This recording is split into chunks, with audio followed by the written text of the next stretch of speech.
네, 오래간만에 다시 그 말씀 묵상 같이 본문으로 보는 거 이렇게 올리게 됩니다.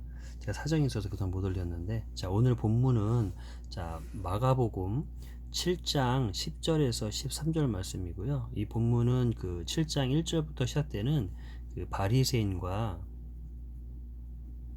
그 다음에 서기관들이 어, 예수님의 제자들이 음식을 먹기 전에 손을 씻지 않는 것 때문에 그 정결 예시를 가지고 이렇게 논쟁하게 되는 그러한 속에서 예수님께서 이렇게 말씀하시는 이제 장면입니다. 자, 보겠습니다. 모세를 통해서 좀 율법을 말하는 거겠죠. 자, 모세는 율법에 이렇게 기록하고 있다. 뭐라고 하면은 내 부모를 공경하라.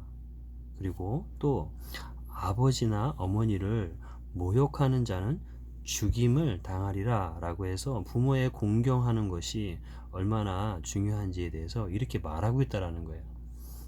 그렇게 하나님께 명령하시는데, 근데 너희 누구죠? 바로 그 7장 1절에서 나오고 있는 바리새인과 서기관들이죠.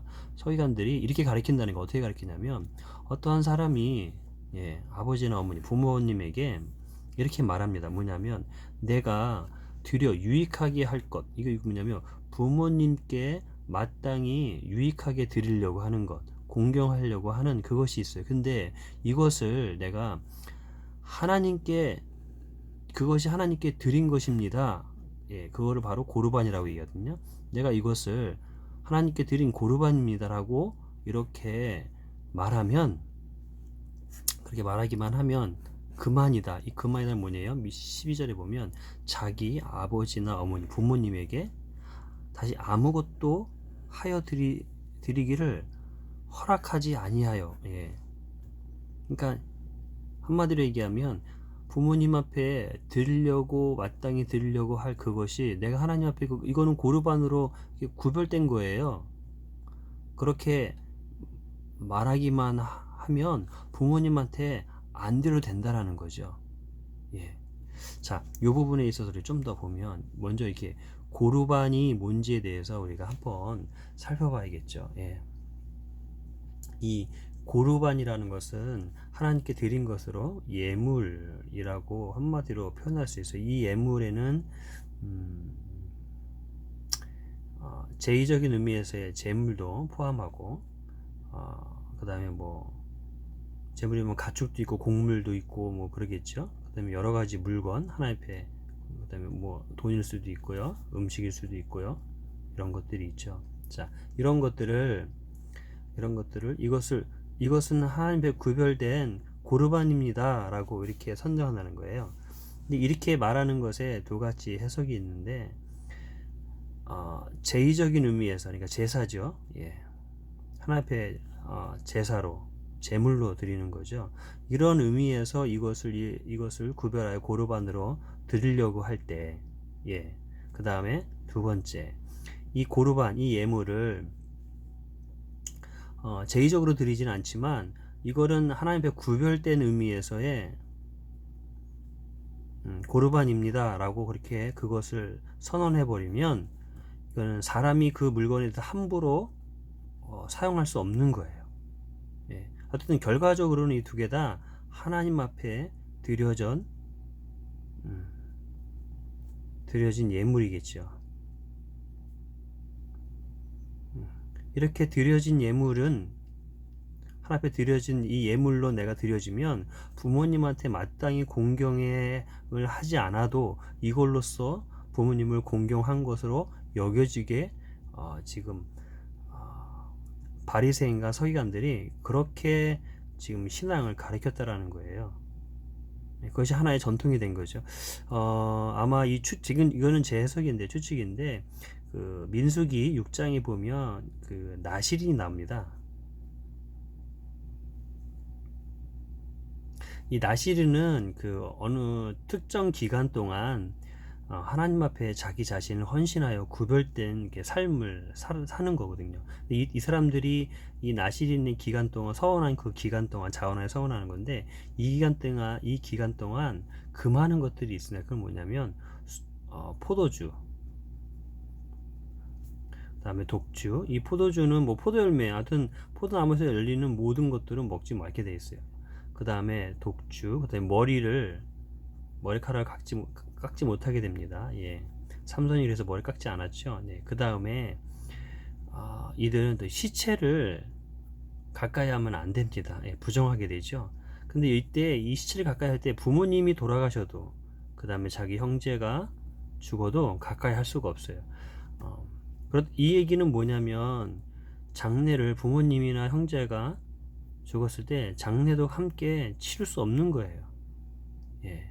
만약에 부모님 돌아갔을 때 형제가 이 부모님의 시신을 만지게 될 거 아닙니까? 그러면 은연중에 또 형제와 자기가 만지게 되면 부정한 사람이 되기 때문에 결국은 장례도 제대로 치를 수가 없는 상황이죠.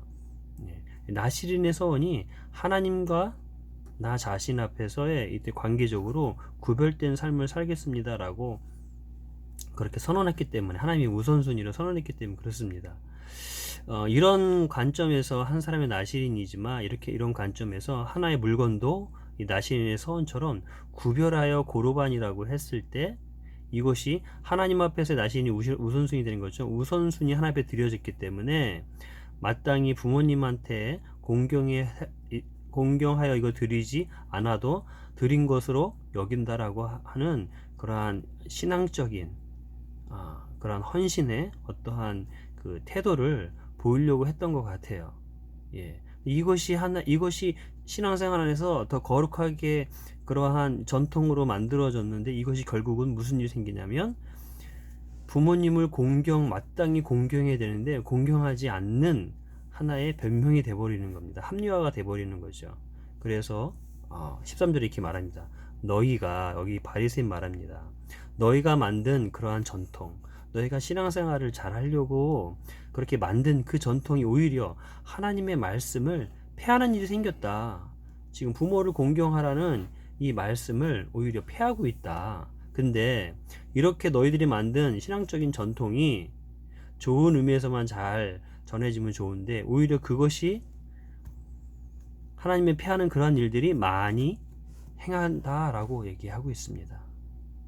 우리 이것을 한번 우리의 삶에 적용을 한번 해보면 좋을 것 같습니다. 자, 우리가 하나님 앞에 헌신할 때 여러 가지를 헌신합니다. 여기서 헌신다는 건 하나님 앞에 드려지는 건데, 우리 몸으로 드리기도 봉사, 이렇게 하죠. 교회 직분을 가지고 봉사합니다. 중요한 겁니다. 균형을 잡아야겠죠. 어쨌든 봉사를 해요. 그렇지만 교회에 또 봉사함으로 또 헌금을 하죠. 헌금을 여러 가지, 구제도 하고 선교도 하고 감사헌금도 드리고 11조도 드리고 그 다음에 또 가까운 사람들한테 또 식사도 대접하고 여러 가지를 합니다. 그렇게 구별해 드리는 거는 참 귀한 겁니다. 근데 이것은 하면서 내가 가정 안에서의 부모로서, 그 다음에 남편으로서, 아내 역할로서, 그 다음에 자녀 된 역할로서 자기 일을 하지 않는다고 하면 이거 일종의 고르반이라고 하면서 부모를 공경하지 않는 거와 같은 거죠. 성경에 그런 말씀이 있지 않습니까? 하나님을 사랑하되 네 몸과 힘과 뜻을 다하여 하나님을 사랑하라고 얘기했죠. 근데 이와 같이 같은 무게를 어떻게 해요? 이웃을 사랑하라 이렇게 얘기했죠. 그 이웃에는 다 포함되겠죠. 제가 들은 얘기인데 어느 그 권사님이 교회에서 인정받고 교회에서 칭찬받는 그런 분이에요. 그래서 교회 봉사도 열심히 합니다. 거의 매일 교회에 가서 살다시피 하시는 분인데, 이분이 시부모님을 모시고 있었어요. 근데 시부모님이 나이가 연세가 들어갈수록 이제 몸에서 좀 냄새도 나고 뭐 그러니까 뭘 하겠냐면, 항상 집에 나갈 때마다 집에 있는 세탁기 사용하지 마세요. 왜요? 부모님 옷에서 냄새 난다 이거죠. 근데 권사님이 나가서 식사하실 때도 있고 고기 먹을 때도 있죠. 그럼 불고기집 가거나 뭐 먹으면 냄새 나겠죠. 예. 세탁기에 냄새 날까봐 세탁 안 할까요? 하겠죠. 예. 이 봉사를 하면서 마땅히 해야 될 거를 하지 않는 것 대신할 수 없습니다. 예. 우리가 이런 부분에 대해서 좀 생각해 볼 필요가 있어요.